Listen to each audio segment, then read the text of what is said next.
for Courtney Williams, and it's a turnover. Intercepted by Leonie Fibish, and that's going to do it. 3-2-1, and the New York Liberty, for the first time in their franchise history, are the 2024 WNBA champions.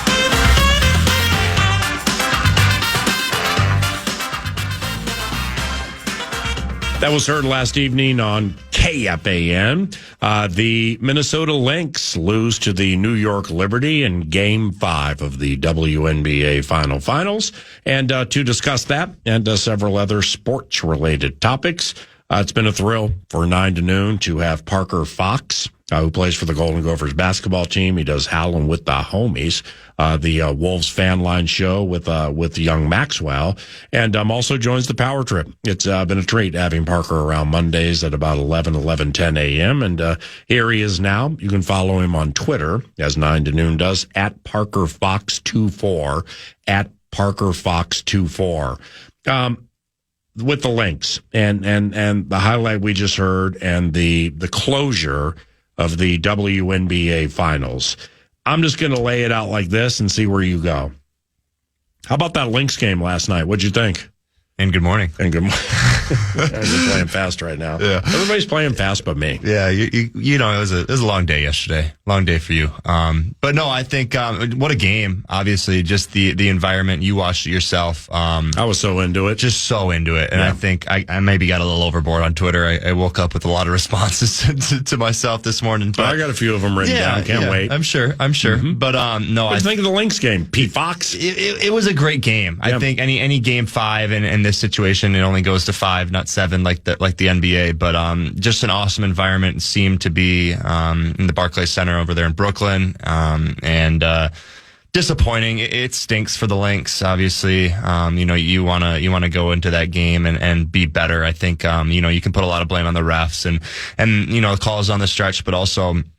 One thing I look to in overtime, you give yourself a chance to win, and I just feel like Nafisa Collier didn't touch the ball in overtime, and I can't understand that. Like Courtney Williams started out with turnovers and missed shots. She goes 2 for 14 in the game. Yep. How are we not getting the ball in Collier's hands? And then she Cheryl pulls out Courtney Williams, yep, and puts in Heineman, and she comes in, turns the ball over twice. Yep, she's slithery, but yeah, she had some rough moments. Yeah, it just wasn't made for that moment there, unfortunately. And I just don't understand how we're not getting the ball in Collier's hands down the stretch. And yeah, you can blame the refs and you can blame a bunch of different things, but the worst thing in sports is when you're supposed to win it and you're the better team and you lose. 09 Vikings. Exactly, 100%. Especially with Ionescu going, what was she from the floor? 1 for 19? Bro, 1 for 19. Finished 1 of 19? 1 for 19 from the floor. Yeah, it was like 0 of 15 before she hit that shot. 1 for 19 from the floor, and then you add that on to Brianna Stewart's 4 for 15. Yeah. If my math is right, that's 5 for 34 from the field. And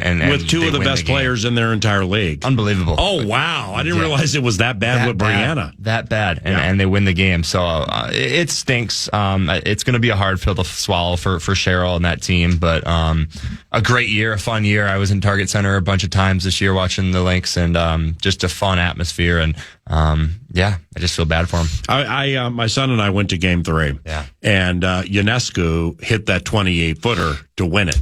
And it's my first Lynx game I've been to in quite some time. And the physical nature, when you get close and you can really see how they're coming off picks, how they're just chipping players as they head across the key. I'm not saying or through the key. I'm not saying forearm shivers or little jabs or whatever, but it ain't easy. And the physical nature of it I think it's increased over the years. Yeah. Where it's basketball inherently is going to be physical, specifically certain parts of the court. You know this better than anybody when you're taking it seriously and you're actually playing for a win. But to catch a WNBA finals game between 2 wonderful teams like that, I had an awesome time at Game 3. And when Ionescu hit that shot and all the air was out of the building, maybe it's because, I'm just like Johnny come lately on this bandwagon, and I'm like one who is comfortable in my own skin conceding, I watched Caitlin Clark play 5 times in college, and 2 of them were against Angel Reese. And yeah, I got bit, and now I can't stop watching. And you should stop complaining about that if you're in the WNBA, because your league loses money every year, and you shouldn't care how Parker Fox or Paul Allen get into it. You shouldn't care how Paul Allen finds Ion on a Friday night to watch Seattle against Asia Wilson in the Las Vegas. You should just be happy that we're in. So I went full throttle in this thing, and I put it on Twitter last night. I can't remember what I said, but like, I'm with you. I mean, I dig it, and I get it now. I didn't get it before because I didn't try to get it. I get it more so than Caitlin Clark and or Angel Reese. So from that standpoint, then you take it to the finals, which is supposed to be the showcase, supposed to be the best of the best ever to best. And it was. Now you got bad shooting percentages, and you got some things that are going to take place in the below the rim game that you just have to mentally adjust yourself to, that this is how this game works, and appreciate different things at a higher level. But I got bit by the WNBA, the Lynx, Caitlin Clark, the Liberty, who I think are a cool team. Yeah. And I thought the series was, I watched almost every minute of every game. I thought it was terrific. Yeah, it was. And I think, like you said, you got to give it a true chance. I think it's a different game. It's different than the men's game in a way. And I think, I obviously didn't watch as much growing up as I'm watching now because of how the league has changed, and obviously you're bringing in these big time players and Caitlin Clark, and then obviously I'm a Lynx fan, I'm a Timberwolves fan, I'm a Vikings fan all the way down in Minnesota. So I think Nafisa Collier is the best player in the world. It was clear to me throughout this year and down the stretch that she is the real deal. But truly just the excitement that the game brought, and I think you felt it. I think Lynx fans felt it. I think WNBA fans felt it. Just the energy, the excitement down the stretch. I think a couple games went into overtime. They were all close games down the stretch. Just like how exciting it was, and it, different than the NBA game, but just the excitement that there was for the Lynx, for the sport, for the WNBA was something to be a fan of. The head coach, Cheryl Reeve, who joins 9 to noon quite frequently, had some interesting things to say following the game. Yeah, let me hit you guys with a couple of bits concerning the refereeing in the game. We know we could have done some things right, but you shouldn't have to overcome to that extent. It ain't that hard. Officiating it's not that hard. When someone is being held, be consistent. If you don't want to hold it one, then don't call it the other. Be consistent. Every team asked for that, right? Sandy asked for that last game. So 3 of the games in the series, we're talking about the same damn thing. Wow. Yeah, how about that? And San, I forgot her last name, the Liberty coach. Oh, yeah. Complained about it after game 4. Now, all of a sudden, you look at the box score, and it's like the home team's been to the line 23 times. Lynx have been there like 4. I'm like, oh, come on. It's just WNBA, NBA, Big Ten, whatever. It just doesn't work that way. You're missing something, Stripes. Yeah, and that's the key. The 3 free throw disparity was unbelievable. 21 of 25 for the Liberty, 7 of 8. 25 to 8. And Cheryl's continuing on. She's a little frustrated. I know all the headlines will be Reeve cries foul. Bring it on, right? Bring it on. Because this was stolen from us. Bring it on. So that's more from Cheryl. I got another bit here as well. It's a shame that officiating, had such a hand in a series like this. Obviously, there's always going to be a team that's going to be a little more disappointed than the other. I thought today was incredibly disappointing. So and once in a while, something is so obvious. Because it's very rare, like, hey, I'm watching the Vikings game and I notice this nuance in a play, and somebody else, Gessling or Alec Lewis or whoever covers the team will note something else about the same play but completely different. It felt like it should have been trending on X last night. Everybody was like, what the hell's up with the free throw disparity? Yeah. And that brought to the head coach. She might catch a fine for that. Who knows? But it was on her mind first and foremost. It felt like during her presser. Now, when Cheryl said that the Reeve loser lament is how people are going to look at it. Bring it on, bring it on.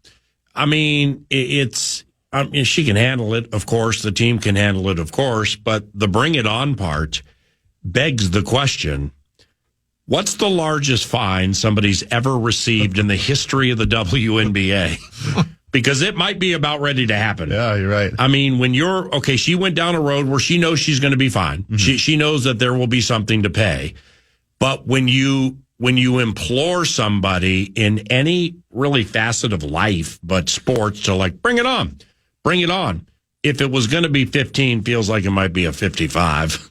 Yeah, I think anytime you get in those situations, and she's not just doing it to do it, she's got a reason to do it, and I think you watched that Brianna Stewart play there at the end of the game when she walked. Yeah, when she walked. I think it's an interesting situation, because if you're a Liberty fan, you're saying, oh, she bobbled the ball or didn't have possession. No. If you're a basketball fan, if you understand the game from a perspective where you watch enough game. When the inbound pass is made and she catches the ball at the 3-point line and then ends up at the free throw line without dribbling the basketball, PA, she took 6 you steps. can't do that. Yeah, in this sport, you cannot move from the 3-point line to the free throw line without dribbling the basketball. But why wasn't anybody mentioning it? It's like during the entire challenge, the Vox and Rebecca Lobo, it's like they weren't mentioning it. No. One time, I'm like, guys, okay, I know you can't get back in and be like, well, you know what? We're going to keep this here, but it's going to be superseded by this travel that we missed. They were acting like it didn't even happen. It bugged me. Well, even in the NBA, where, you watch NBA games over the course of the season, you'll see 100 instances of somebody taking that third step, right? And they might as well eliminate palming from the rule book in the NBA. Yeah, and that's another great example. But I would actually say that the NBA is in, and you'll have the up and down and inconsistent part of it for sure. But they clamp down in the playoffs. I mean, how many pivot foot travels and all those things do you see in the playoffs that you might not see on a Thursday night in December? Yeah. Like this let's make this as even and obvious and throughout a long series we'll have, it's Kenny Mauer's crew here, it's Scott whoever's crew there. No refs are popping in my head right now for some stupid reason, but you can play that into part of a series conversation, but the gratuitous nature of the lack of calls, it was pure insanity last night. And it just seemed like the officials seemed overmatched for the moment. Too big for them. Too big. But it included the explanation on national worldwide TV of like what they were, what? Mm-hmm. Like I rewound it. I'm like, that doesn't make any, that's really it's the way they explained it. And you know what? I would used to say, well, you probably need to watch more, which I do, to hear more explanations and what the baseline or the consistency or lack thereof is with it. But the way they explain things, I left it wanting more. Yeah, way too big of a moment for those officials. Missed so many things throughout the game. Nafisa had a layup towards the end that would have put it to 4. Yep. She got absolutely dominated on the wrist. Mm-hmm. It's not illegal. It's not legal. If you go to shoot a ball, that's and you a tough one though. Slapped in, it's a tough one. Yeah, I thought it was 75% a good block. Yeah, and I don't know. I think that one comes after the situation where Elena Smith is straight just standing up, there. Just standing there. Mm-hmm. And I don't know, it's tough. And I think if you want this league to grow and you want to continue to get more fans and you want to get it to a place where you could start making money off of it and revenue and all this kind of stuff, like you got to have people that are built for the moment. And I don't think those refs were. What about that one that was reviewed where I'm trying to analyze whether was there contact on Brianna Stewart's fingers as she's making that shot? You remember what I'm talking about? You might be thinking of the lady with the fingernails who's being accused of purposely scratching Caitlin Clark's eye in the first round. I can't remember who it was, but somebody was called for a block, I believe, on Brianna Stewart, and it went under review, and you're trying to see if our player's hand contacted Stewart's hand because it looked... Yeah, it looked completely clean. I think that's where she went to make the free throws that tied it up in regulation. Yeah, it was that one that we challenged, and it goes to the replay, and then you got the crew that's doing the ESPN game saying, "Oh, I think there's contact there on the left wrist." There literally wasn't. No, there wasn't. There was absolutely no contact, and then the ESPN decided to stop replaying it. Then they go back to it, and he kind of he was swallowing his words a little bit, but no contact at all, like literally none. It's just like it was a mind-boggling thing for me to watch as a guy that tends to watch a lot of hoops, plays in a lot of hoops, and you kind of understand the flow of what should be a foul, and then you go replay, and it's like, okay, these refs better get it right. Yeah. No, we'll just hand it to New York. We'll let them get some free throws. So. One of not many things that I like about the WNBA more than the NBA, but one defining thing is the lack of complaining about fouls. Mm-hmm. I mean, it might go for 2 seconds, but then it's done. I mean, you got no Nick Van Exels, you got no fools just screaming vulgarity at certain refs. No one's getting teed up. And they turn their back and try to run down the court, and then my man follows him or her. So they move on more quickly. I like that. But in closing here on this, oh, by the way, Kayla McBride is cold-blooded. Yeah. That's a coldblooded basketball Gosh, player I wish right we would there. hit that one. Yes. Yeah, from top of the key. Mm-hmm. Yeah, set the whole thing up for her, got open. Yeah. But, I mean, she had a right to be tired, so did Brianna Stewart, Ionescu. They were defending at high levels, physicality, well, they played the whole game. Intensity, and Ionescu 5-game series. and Stewart played the entire game, every minute. Yeah. I mean, that Jonquel Jones, too, that's she's a beast. She's a handful. Yeah, she's a beast. In closing here on this, because it's closing of the WNBA season, tell me what you think about this. The WNBA, due to the inclusion of Caitlin Clark and Angel Reese, okay, those two, but mostly Caitlin Clark. Amen on that? Amen, yeah. Okay, they just endured the most attention and polarizing radio, TV, print, social media coverage they've received in the history of the league, which is like 3 decades old, okay? Yeah. I'm not going to go through instances or Kennedy Carter for Chicago playing the thug card and knocking somebody down. I'm not going to go. We've seen them, talked about them, thought about them, or whatever, involving Caitlin or not involving Caitlin. I'm just going to give the WNBA a year, okay? I'm going to give you that year to figure out how to handle yourselves next year. Yeah. Because you just faced a spotlight that is, if Caitlin Clark stays in that league, it's with you. Mm-hmm. It ain't going anywhere. Again, I'm the one. You shouldn't care how I get into it. I'm the one Friday nights watching Seattle and Las Vegas on Ion after calling 8 races at Canterbury, and I'm excited to watch it because I enjoy it. For sure. Because I'm learning things about it. You shouldn't care how we get in. You should just care that we are in, and we're coming in droves too, quite honestly. Yeah. I'm going to give you that year with how you handled yourselves on many different levels involving many different things. And I'm going to put it in a little box, a little bucket. We're going to throw it off to the side. And then we're going to come into next year, and we're going to see how you handle yourselves. You think that's fair? Yeah, I think it's completely fair. I think we're going to see a lot of changes, too. And I hope we see a lot of changes to the league and hopefully to some sort of officiating in a way and to a bunch of different situations where we create an environment in this league where it's like, hey, this is legit. Like, we got legit stars. We got Caitlin Clark here, and we're not going to waste away what her career and her superstardom can be for herself and for the league. Like, let's take advantage of what we got in front of her. But we ain't going to clean her shoes either. No. Yeah, we're going to try to whoop her up without running into her purposely, trying to break a shoulder. Yes, exactly. And I think if they're able to do that, and if they're able to take advantage of what this league can be, I think it could be even more fun for us to watch on the future. And in closing part 4, it's when Caitlin was playing in the national championship game, and they had Diana Taurasi and Sue Bird. Mm-hmm. They were doing the side commentary like the Manning cast. Yeah. I mean, it's like after Diana Taurasi said, basically paraphrasing, well, she has an eye-opener coming her way when she plays with women in the WNBA and with the physicality and stuff. Okay, that offended me. That I'm like, well, here it goes. You know, look at this. You can't say that. I mean, that's not ingratiating. Well, from that moment, after hearing and seeing everything during the entire season, I'm sorry, Diana, that I ever said a cross word about what you said, because it was tame. It was tame and mellow compared to what the next 7 months were about to be like. So, you know, hopefully they're, with all due respect, there were some lessons that were learned. All right, let's, over the course of the next 3 minutes and change, let's fly through some things.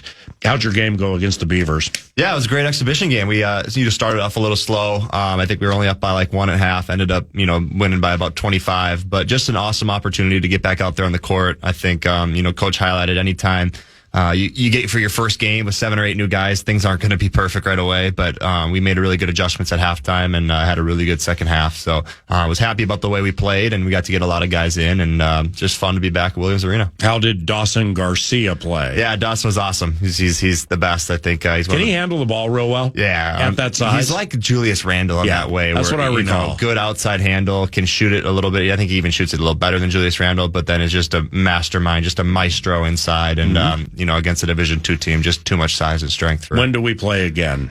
We play another exhibition game before we start the regular season against Hamlin, not this Wednesday, but next Wednesday. So that's our last exhibition game before we get into non-conference schedule. Who do you like more, me or Dr. David Olson? Oh, I always love that one. the tough one, because Doc gets Doc's the man. David salt of the earth. Doc's the man. Yeah. But so I lose there, and that's fine. You can still come back next Monday at 11. We can take your L's, right? Who do you like more, Dr. David Olson or Taylor Heisey? Oh, I always love that it's another tough one. I'm going with Doc Olson this one. Let's ride the Doc Olson trade. Let's ride the Doc Olson trade. That's my guy. He's awesome. I saw him yesterday at the Vikings game. Just such a calm, even demeanor. Broadway Clinic, go crazy. Broadway Clinic, you got a good one there in David Olson. All right.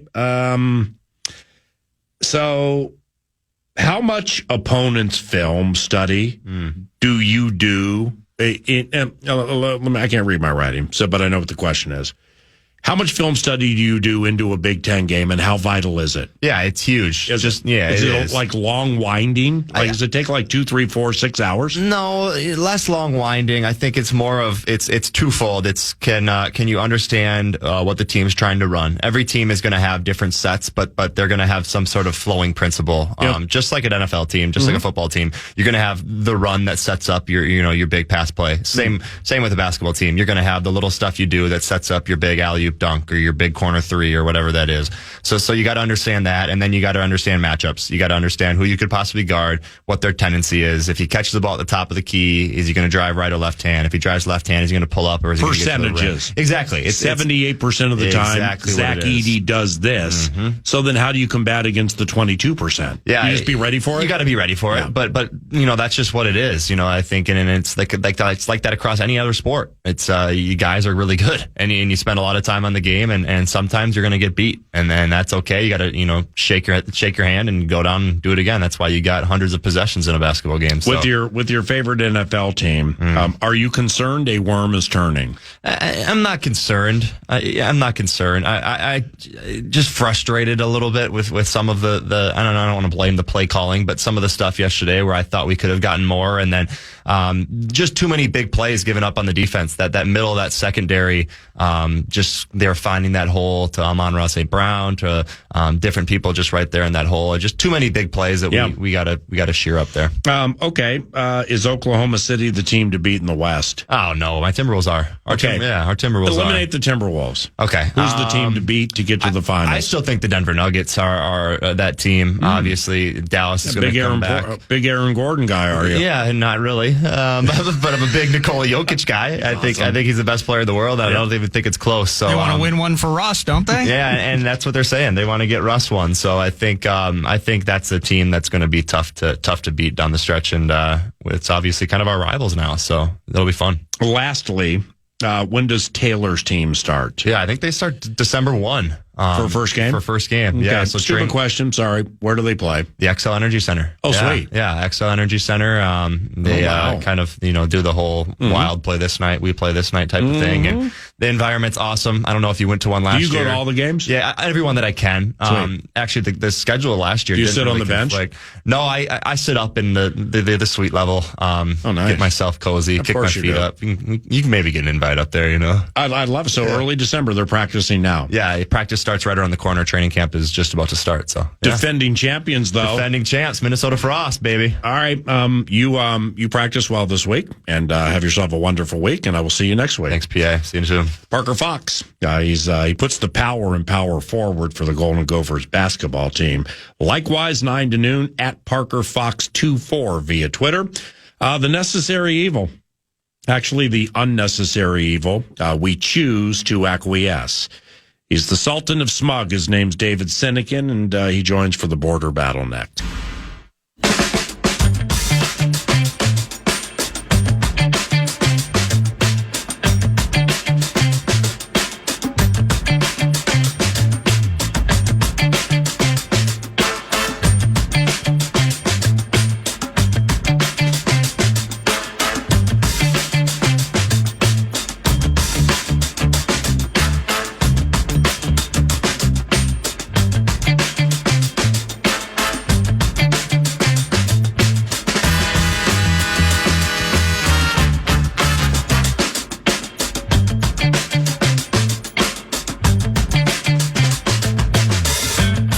seconds to go. The Packers trailing by 1. 45-yard field goal attempt off the left hash for the veteran. 11 years out of Temple, Brandon McManus. Here's the snap. Low snap. Placement made. Kick to the upright. And it is good! Yes! It is good! Yes! It is good! The Green Bay Packers have won! Brandon McManus, 45-yard field goal. Welcome to Green Bay. And a Lambeau leap to the north end zone stands. The Packers 24, the Texans 22. What a ball game.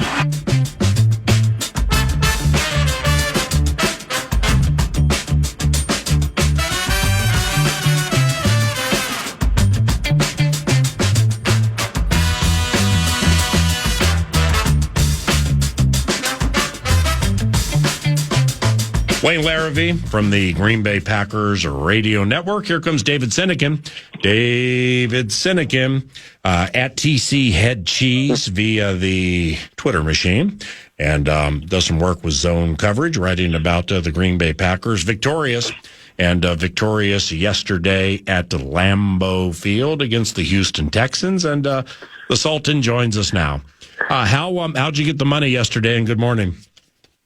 Morning, PA. Defense really stood tall. It was the best defensive effort of the year. You lose the turnover battle 3-0 against a team with C.J. Stroud, and you're going to be hard-pressed to win. But, man, that defense held Stroud to 86 yards, 10 for 21, got off the field on third down, made his life miserable all day, and really kept the team in it. You know, those two of those turnovers early set the Texans up in the red zone. You know, they get 16 points off 3 turnovers in the first half. And you're not feeling too good. But defense held strong, kept the Packers' offense in it, and Love made enough plays late. And our punter really saved the day, averaging 57 yards a punt, really flipping the field 5 times when the offense wasn't really working. So I'm crediting the defense with the win. Obviously, McManus got the game winner, but it was really nice to see that defense hound Stroud the way they did. You're telling me your juicy team went -3 in the take-give and won a game? Yeah, that's why it took till the final gun to get the win. Yeah, wow. When they've had such luck, through 6 games, you know it's going to even itself out. But it basically evened itself out in the first half. But that's why it was impressive. Because tell you what, those young defenders are starting to grow up, and Hafley is starting to give them more freedom to do some funky things, and they just made Stroud look absolutely lost, and that was really the difference. They're, you know what is. Chatting a lot about the Minnesota Vikings during this time slot. The last week and change, I've kind of been dissecting and analyzing my way through what changed second half Lambeau that carried through London and now through the first loss of the season to the Motor City Kitties Davie. But second, one thing that I've overlooked, and tell me if you think it's right, second half of that game at Lambeau Field, granted without Jair Alexander, but still, new coordinator came from the amateur level. Second half of that Vikings game, where clearly things got buttoned up for the Packers defense through the most recent game, or the 2 ago, and then now the Texans. Do you think the second half of that game defensively opened some eyes for Green Bay Packers players and coaches, and they've been better for it? Well, they've been better since. There's no doubt about it. I mean, they were pretty good in the second half against Tennessee, but that's a diseased team. But if you look at all the second half, starting with the Viking game, the defense just ratchets up in the second half. And I don't know if that half is what kind of opened their eyes, like we can make adjustments and we can turn things around. It's a 60-minute game and all that. But they've given up, I think, 7 points or less in the second half in every game since the Viking game. And that's what's keeping them in, and that's why they've won 3 in a row. So, I think both of our fan bases are blessed with really good coaches on both sides of the ball. And when you see those coaches making adjustments at halftime and dominating in the second half, I think it gives you a lot of hope that this season might turn out the way we all want it to. How'd the quarterback play? Up and down. First 2 touchdown passes were brilliant, but a couple of interceptions early obviously gave Houston the leg up. He's got 8 picks in, 5 games? He leads the league with 8 interceptions. So he's got to clean up that gunslinger mentality where he tries to make every throw, which, again, I like that in a quarterback. And if you look at some of the greats, they all talk about how their interceptions were real high in their second and third years. So some quarterbacks are just like that. I'm not overly concerned, but ultimately, when you give him the ball with 1:40 and one timeout, needing to get in the field goal range against Will Anderson and Daniil Hunter and Darryl Stingley, and he's able to move that team down the field and set up the winning kick, that's a winner. And so, yeah, he's still got some growing and learning to do. He was brilliant against Arizona. He was maybe a little above average yesterday. But, again, that's a tough defense that was, missing 5 defensive starters. And I really thought the Packers would have much more success offensively. Give that defense credit for standing up with some new faces. But overall, I give Love like a B to B minus. But again, you drive the team down at the end for the winning field goal. That's a W. So ultimately, it's a successful day. So Stroud didn't get hurt. I mean, with the when I looked at the box score and I saw the 86 yards, 0 TDs, 0 picks, I'm like, wow, they must have knocked him out. You're telling me he didn't get hurt with that awful that awful line? No, he was running for his life all afternoon. I'm telling you, I've been a little critical. A lot of people have about the pass rush kind of disappearing at times, and some of that is Green Bay has faced, I think, 3 or 4 very mobile quarterbacks where you have to really be careful not to let them kill you. Obviously, they held Kyler Murray down last week to 14 yards rushing. This quarterback, doesn't have Nico Collins, obviously, but Stephon Diggs was a rumor after the dust-up before the game. Tank Dell didn't catch a ball. He just never got comfortable, man. They were in his face all afternoon. It was beautiful to watch. It's definitely the worst performance of Stroud's career. Okay, I have to go because of this break coming up. But no, I'm enjoying this conversation, and it just continues to lead to different things. Give me your best 30 on this. Dust up before the game. What the hell's that all about? It got pretty meaty. It was Stephon Diggs and Jair Alexander probably renewing old acquaintances. And I don't know who started it. Diggs made it kind of sound like he heard a couple things, then he went off. But Keyshawn Nixon was in his face. I mean, it led to almost both teams in a little melee before the game, before they broke it up. And it was pretty chippy throughout the game as well. And, Alexander plays that way. Diggs does too. Those two are the two main instigators. But it definitely set a tone early in the day. And the defense talked about it, that, it kind of fired them up, seeing Diggs go crazy. So if that helped them play the way they did, bring on the pregame melees all day long. Congratulations in advance on your victory over the Jacksonville Jaguars when you next play them. And we will chat soon, okay? All right, buddy. Take care. See you. That's David Sinykin, the head cheese. Final segments around the corner on KFAN. I can't wait. Thank you. I can't wait until tomorrow. Thank you for what? For helping me through the therapeutic Davenport of love today. Hey, you've lifted me up so many times. That's why I'm here, man. Well, it's not always that we need the therapeutic Davenport of love, because from a distraction factor standpoint, ancillary things in lives like sports.